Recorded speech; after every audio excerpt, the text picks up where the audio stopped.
This story is titled, My Adopted Brother Slept with My Fiancée Before the Wedding. She was never yours to begin with. He smirked. I made sure he has nothing left. Hey everyone! Before we jump into today's video, I need your help. We've noticed the channel is losing some traction, and subscribing is one of the best ways you can support us. It's quick, free, and it helps us keep bringing you awesome content. Your support means the world. Let's keep this channel growing together. Thanks so much. Now let's start the video. So I'm sitting here at 3 a.m. with bloody knuckles barely holding it together. Figured I'd write this down while I'm still processing this shit. Maybe it'll help someone spot the red flags I missed. Some background. I have an adopted brother. I'll call him Alex, who has always been the golden child in our fam. My parents brought him home when I was 4, and from day one it was like they built something with this kid while I was just an afterthought. The backup quarterback. Maybe it was some kind of overcompensation. Like they had to prove they loved him just as much, maybe more, because he wasn't theirs by blood. Every birthday, every Christmas, every time we were in the same room, it always felt like they were going the extra mile for him. Meanwhile, I was just there. Their biological kid. The one who didn't need the special treatment. And Alex was the charming one, got straight A's without even trying. Captain of whatever sports team he felt like joining that semester. Meanwhile, I was just the regular bio kid they already had. Don't get me wrong, my parents fed and clothed me and all that, but there was always this vibe where Alex could do no wrong, and I was just supposed to suck it up. My dad missed my high school graduation because Alex had a tennis tournament the same day. That kind of shit was normal. Fast forward to now. I'm 32 male, he's 30. Alex works at this fancy investment firm, drives a Tesla, has that downtown penthouse with the glass walls. I always wondered if part of him felt like he had something to prove. Like being adopted meant he had to outshine me at everything just to secure his place. Maybe he thought being the better son would erase the fact that he wasn't their real son. If that was the case, he sure as hell succeeded. Because I busted my ass to become a firefighter. Made lieutenant last year, youngest in my district. I love my job, literally save lives. But to my parents? Still doesn't compare to Alex's Wall Street bullshit. I'm not making surprise trip to Italy money like Golden Boy. Then I met Mia. Fuck, guys. She's smart, hot as hell, funny, and for once, someone who saw me. Not as Alex's brother, but as Jake. She's a graphic designer, has this awesome sleeve tattoo of geometric shapes that still somehow looks classy. We dated for 3 years, and when I proposed, she said yes without even hesitating. Now here's where it gets fucked up. My parents, of course, insisted Alex help with the wedding planning. He's got connections, Jake! He knows the right people. Mia thought it was great too. Who wouldn't want a fancy wedding at half price? So Alex volunteered to handle the hotel arrangements for the wedding party and stuff. You've got enough on your plate with your work schedule, bro. Let me take care of it, he said, showing me screenshots of the bookings on his phone. Always the helpful one. Always there. Like a fucking snake waiting to strike. So there I was in the rehearsal dinner.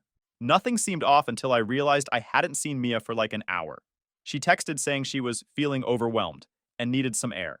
I figured it was just normal bride jitters or whatever. Tried calling, but straight to voicemail. Then I noticed Alex was gone too. Probably went to grab more ice, someone said. But his car wasn't in the parking lot. Something in my gut felt wrong, like when you walk into a room that's too quiet on a fire call. I opened Instagram to message Mia when I saw she'd posted a story for like a second before deleting it. But I caught the hotel room number in the background. Different from ours. Room 312. Here's the thing about being with someone for 3 years. You know their passcode. Mia never changed hers, her sister's birthday. I checked her recent texts with Alex.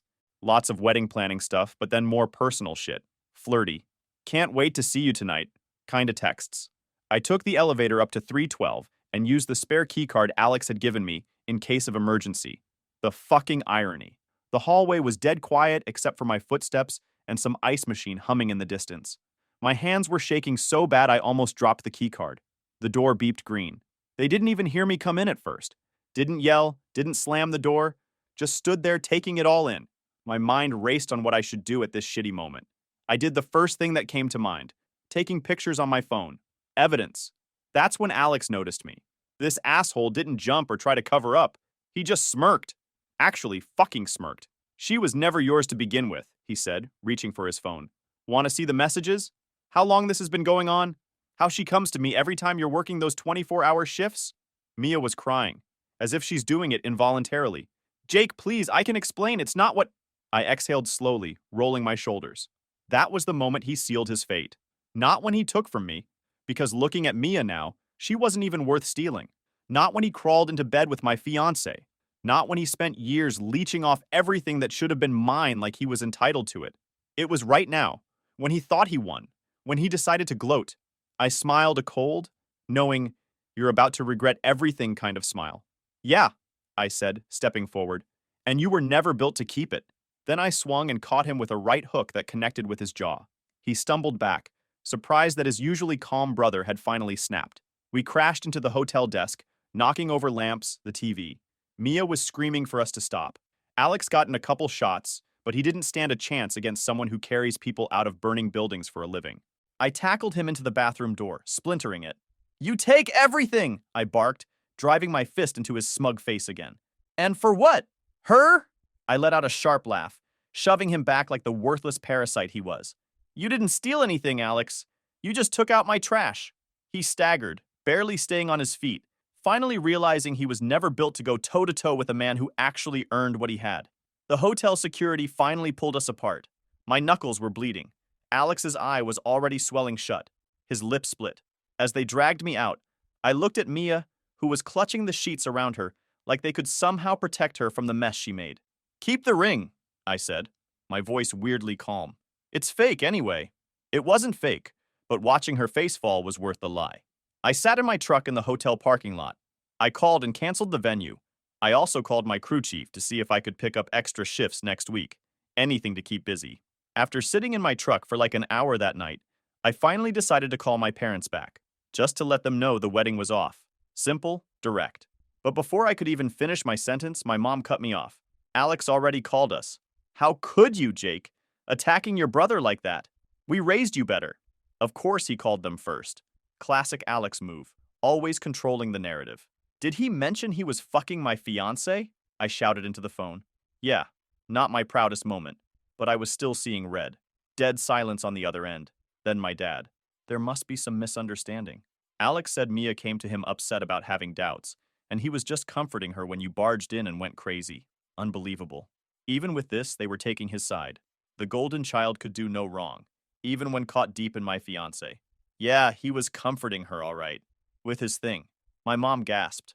My dad told me I was being vulgar and irrational, and to come over tomorrow when I'd calmed down. I hung up. I sat there, gripping my phone so hard my fingers ached. My head was pounding, my heart still slamming in my chest, but I wasn't even sure if it was anger anymore. It felt like I was free-falling, like my entire life had just split down the middle, and I had no idea where I was going to land. Mia was gone. The wedding was off. My parents, predictably, took Alex's side. And Alex was probably sitting somewhere smug, knowing he got away with it again. How long? That question was eating at me. How long had this been going on? Was it just some spur-of-the-moment betrayal? Or had I been a joke to them for months? Years? Did he always have his sights on whatever was mine? And then another thought hit me, one that made my stomach turn. Was Mia the first? I ran through every serious relationship I'd ever had, every girl I ever trusted, and a sick feeling crawled up my spine. Alex had always been charming, always the center of attention, and I never thought twice about it. Until now. I needed to know. I scrolled through my contacts, found a number I hadn't used in years, Alex's ex, and hit call. She answered, "Who's this?" "Rebecca, it's Jake." A pause. Then, "Why are you calling me?" Straight to the point. "I need to ask you something about Alex." Rebecca scoffed. "No, you really don't. It's important." I forced the words out, my throat dry. I need to know. When you two were together, did he ever cheat on you?" That got another sharp laugh, but there was no humor in it. "You're calling me out of nowhere, after 2 years, to ask if Alex was faithful? I don't know what kind of mess you're in, but I'm not part of it. I have nothing to do with him anymore. It is your business." My voice came out harsher than I meant it to, but I didn't care. He was sleeping with Mia. Silence. When Rebecca finally spoke again, her tone was clipped. "That's awful. But it's not my problem. You were with him for 3 years," I pushed. "You just suddenly broke up. No explanation. Was it because of something like this?" Rebecca exhaled sharply, like she was trying to hold back something bitter. "Jake, I don't owe you anything. You should have figured out the kind of guy your brother is before he wrecked your life, not after." "I'm just trying to understand," I said. "I need to know if this is who he's always been." There was a long pause. Then, flatly, she said, "Move on," and she hung up. I stared at the screen, a wave of anger rolling through me. She knew something.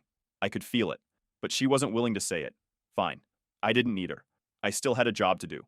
I shoved my phone in my pocket, turned the key in the ignition, and pulled out of the lot. I decided to go to first thing in the morning to my parents' house to show them exactly what their golden child had done. The next morning, as I was about to head out again, my phone rang, and it was Rebecca I picked up, bracing for another shutdown, but her voice was different. "Jake, I'm sorry about yesterday. I didn't know. I didn't say anything, just waited." She took a breath. "There's something you should know about Alex. Can we meet?" We agreed to meet at this 24-hour diner I go to sometimes after rough shifts. When I got there, Rebecca looked different than I remembered. She seemed more confident, but also kind of nervous. "I wasn't going to say anything," she started, fidgeting with her coffee cup. "But after what he did to you and Mia, you deserve to know." She pulled out her phone and showed me pictures of a little boy, maybe 18 months old. Cute kid, curly hair, big eyes. "This is Connor, your nephew." I stared at her, not understanding at first. Then it hit me like a ladder falling off the truck. "Alex has a son? Why would he hide that?" Rebecca laughed, but there was no humor in it. "Because he wanted nothing to do with him. When I told him I was pregnant, he said it would ruin his image and offered to pay for an abortion. When I refused, he made me sign an NDA as part of a support agreement. I get monthly payments as long as I never tell anyone he's the father, especially not your parents." I looked closer at the photos. The kid had the same dimple on his right cheek that Alex has. Holy shit. "There's more," Rebecca said, scrolling through her phone. Screenshots of conversations, emails where he talks about other women while we were together, including some from Mia that started 6 months ago. 6 months. Mia and I were already engaged by then. We were looking at fucking wedding venues. "Why are you showing me this now?" I asked. "Because I'm tired of the lies. And because your family deserves to know what kind of person he really is." She hesitated. "There's something else you should know. Alex has been taking credit for your work at the fire department." I blinked. "What? How? You know Tony at your station? The one with the podcast about extreme sports? Tony, the guy who always seemed too interested in my ideas at shift meetings.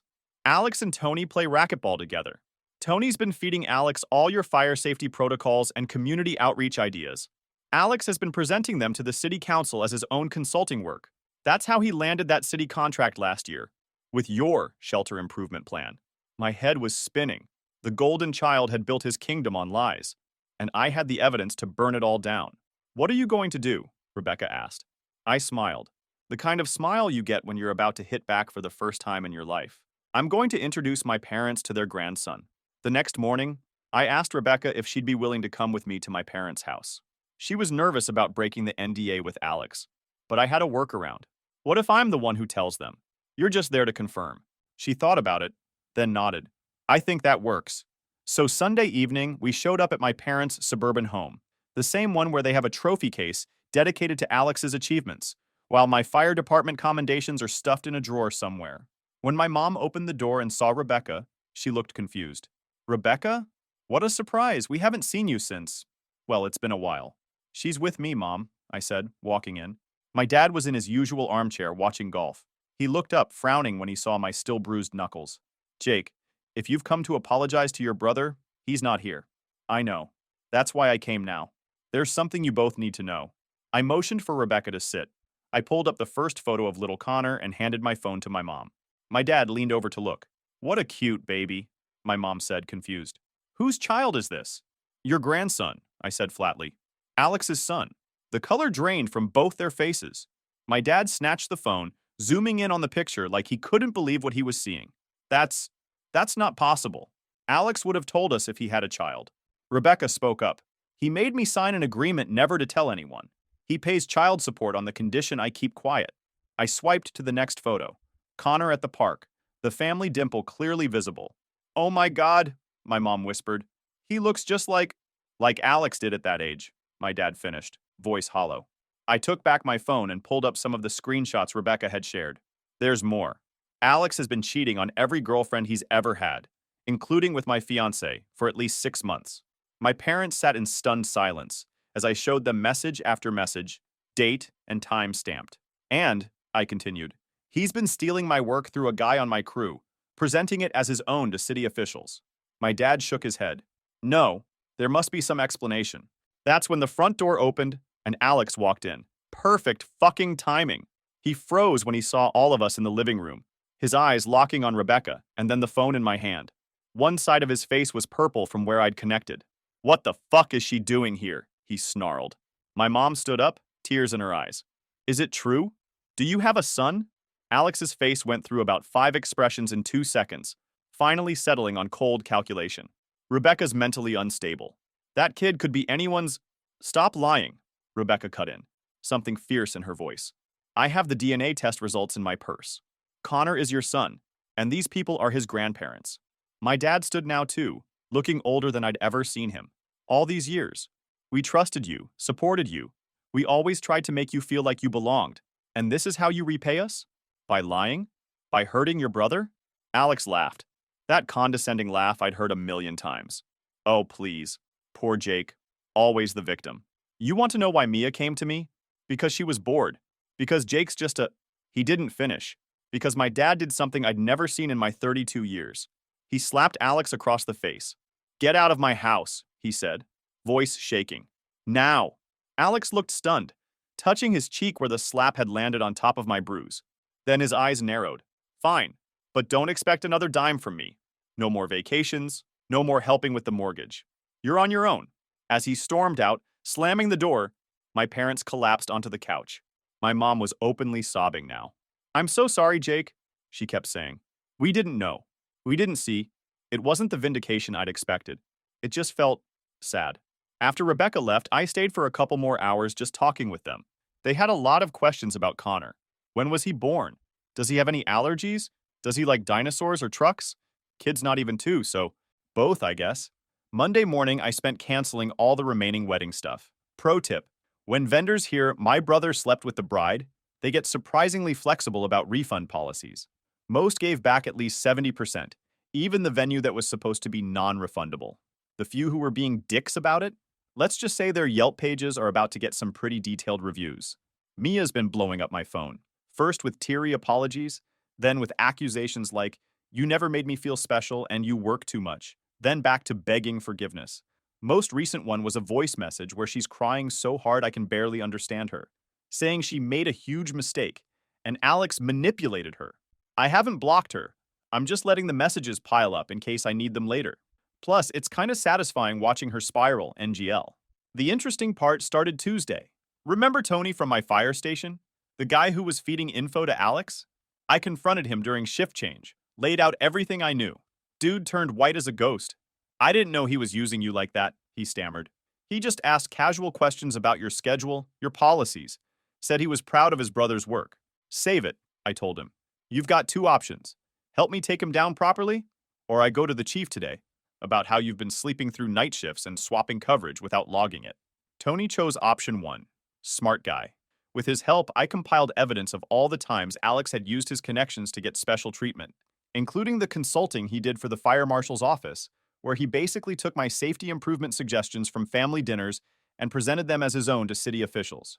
I sent everything directly to the ethics committee at Alex's company, with timestamps showing these were my ideas that predated Alex's innovations by months. Included a nice little note about how he'd been billing the city for expert consulting on fire safety protocols developed by an actual fucking firefighter. But I didn't stop there. Remember how Alex was so insistent on handling the hotel arrangements for the wedding? Turns out he put everything on the company card. The premium suites, the champagne, all of it filed as client entertainment expenses. The corporate fraud cherry on top of the intellectual property theft sundae. Wednesday morning, I got a call from Rebecca. She was crying, but happy tears this time. They called me, she said. Alex's parents. They want to meet Connor. Turns out my mom couldn't wait. She'd asked me for Rebecca's number and called her first thing Monday morning. They arranged for a park meetup on Thursday. I don't think Alex knows yet, Rebecca said. He hasn't changed the child support deposit or anything. He will soon, I told her. Sure enough, Wednesday afternoon my phone blew up with texts from Alex. What the fuck did you do? My boss just called me in for an emergency meeting. You fucking snake. I didn't respond. Just let him stew. Thursday morning, I was on shift when the station TV caught my eye. Local news was showing Alex's investment firm. The ticker at the bottom read, Local investment banker suspended amid ethics investigation. My captain saw me staring and clapped me on the shoulder. Isn't that your brother's firm? Yeah, I said, trying not to smile too obviously. Huh, he said. World's full of assholes trying to cut corners. Then he narrowed his eyes at me. You look way too happy about this. This have anything to do with your wedding getting canceled? I just shrugged. Cap's a smart guy. He figured it out and laughed. Remind me never to piss you off, Lieutenant. That day, Mia showed up out of nowhere at the station.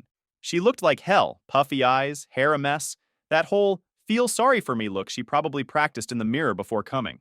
2 minutes, she begged. Please, Jake. I made a horrible mistake. I didn't say anything, just turned and walked toward my truck. If she wanted to talk, she could do it where my crew wouldn't have to watch. She trailed after me, desperate. I don't know what I was thinking, she started. Alex was just so attentive, always there when you were working those 24-hour shifts. 48-hour shifts, I cut in.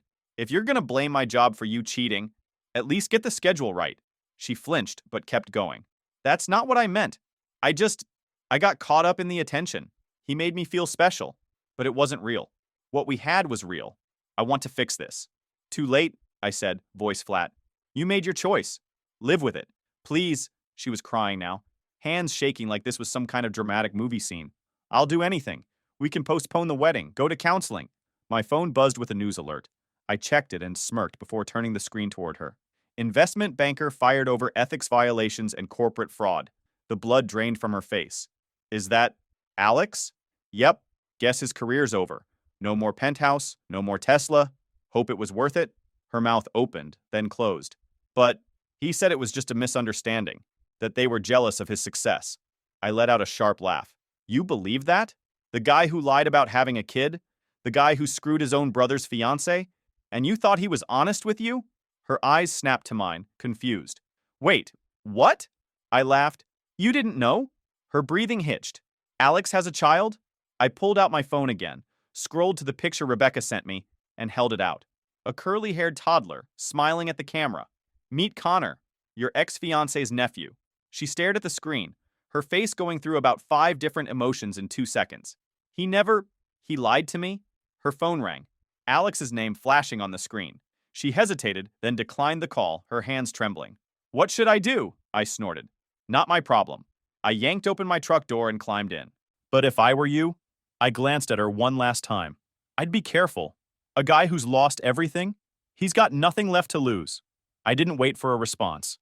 Just pulled out and left her standing there in the parking lot, looking completely wrecked. I didn't care. This wasn't my mess anymore. As I walked back into the station, I ran into Erin, one of the paramedics I'd known for years. She had this way of making the worst days feel manageable, like she carried an invisible weight for everyone else. You good? She asked, glancing at Mia still standing outside like some tragic movie heroine. I exhaled. Yeah, just took out the last piece of trash from my life. She snorted. About time. Then, after a beat, you ever gonna let me buy you a drink? Or are you still on your lone wolf, trust no one bullshit? I blinked. I hadn't even considered dating again. But the way she said it, like it was just a normal thing, no pressure, felt different. Give me a couple weeks, I said, half joking. She smirked. You've got one. And then she was gone, leaving me standing there, suddenly wondering if moving on didn't have to be so complicated. And as it turned out, Alex's mess was only getting started. Remember how his company fired him for ethics violations and fraud? Turns out that was just the beginning. The ethics committee didn't just fire him. They reported him to the Financial Regulatory Board. His broker license is being reviewed, which basically means he's unemployable in his field. The fancy corporate credit card is gone, and apparently he was living pretty much paycheck to paycheck despite the high salary. Lots of debt, minimal savings. I know all this because my parents have been getting regular updates from him, mostly desperate calls asking for money. They've been keeping me in the loop, which is a new and weird experience. For once, I'm not the last to know family news. Meanwhile, Mia's been on her own spiral. She lost her job at the design firm, not because of any scandal, but because she stopped showing up after our wedding was called off. Her roommate, who was supposed to be a bridesmaid, reached out to me last week. Apparently, Mia's been crashing on the couch, crying constantly, and refusing to look for new work. She keeps saying she's going to fix things with you, the roommate told me. I told her to move on, but she's not listening. I blocked Mia's number after that. Not dealing with that level of delusion. But the real shit hit the fan last night. I was at home watching the hockey game when someone started pounding on my door around 11 p.m. I checked the peephole and nearly fell over. It was Alex, looking like absolute hell.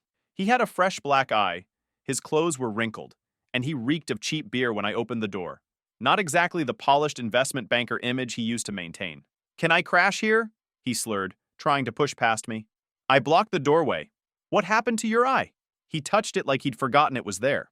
"Ran into one of Mia's friends at a bar. Guy sucker punched me. And you're here because got evicted yesterday.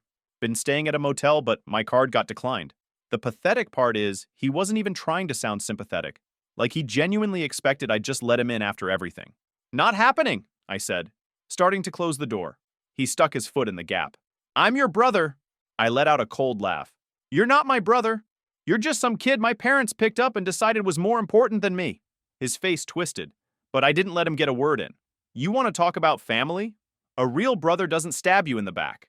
A real brother doesn't steal from you, doesn't sleep with your fiancée, doesn't make a career off your work. You're just a liar, a fraud, and now, a homeless piece of shit."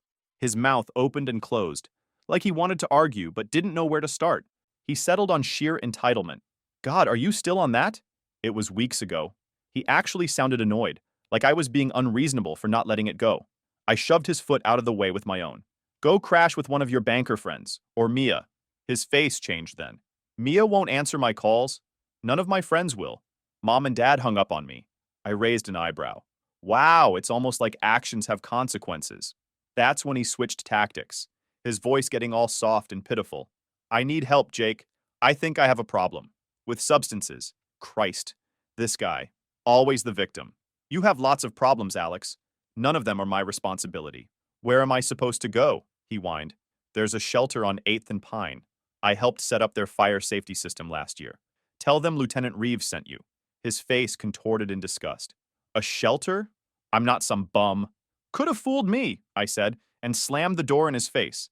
He started pounding on it again, yelling all kinds of shit about how I'd ruined his life and always been jealous. Classic Alex. Rock bottom and still convinced it's everyone else's fault. I turned up the TV volume and let him tire himself out. My neighbor across the hall, a retired detective, poked her head out at one point. I heard Alex try to charm her into letting him use her phone. That went about as well as you'd expect. Eventually, he left, but not before shouting that this wasn't over. Very original threat. Much scary. This morning, I got a text from a number I didn't recognize. "This is Rebecca. Alex showed up at my apartment at 3 a.m. demanding to see Connor. I called the police. They took him away but said I need a restraining order. Can you help?" So that's where I'm headed now. The courthouse downtown to help Rebecca file paperwork. My buddy from the academy is a sheriff's deputy now, and he said he'd help fast-track it. Meanwhile, my parents are beside themselves. My dad wants to get Alex into rehab. My mom's torn between the son she raised and the son she enabled, and I'm just trying to protect the innocent people caught in the wreckage Alex leaves behind. Alex finally ran out of people to con. The golden child routine doesn't work when there's nothing left to take. And while I'm not sitting here reveling in his downfall, I'm not losing sleep over it either. He made his choices. He burned every bridge, took what wasn't his, and now he's standing in the ashes, wondering why no one's offering him a way out. Actions have consequences, and I'm making damn sure he feels every single one. Some lines you don't cross? Sleeping with your brother's fiancée? That's at the top of the list. And I'm not gonna lie, I felt kind of empty after reading that text from Rebecca. But a few minutes after I put my phone down, another text came in. Aaron. "Hey, Lieutenant. Your week's up. Still want that drink?" I smirked, shaking my head as I typed back. "I owe you one, don't I?" 3 dots. Then, "Damn right. Friday at 7. Don't be late." For the first time in a long time, I wasn't thinking about the past. I wasn't stewing over betrayals, canceled weddings, or family loyalty that was never really there. I was just a guy making plans with someone who saw me for who I was. And maybe, just maybe, that was the best revenge of all. Thanks for coming along for the ride, guys.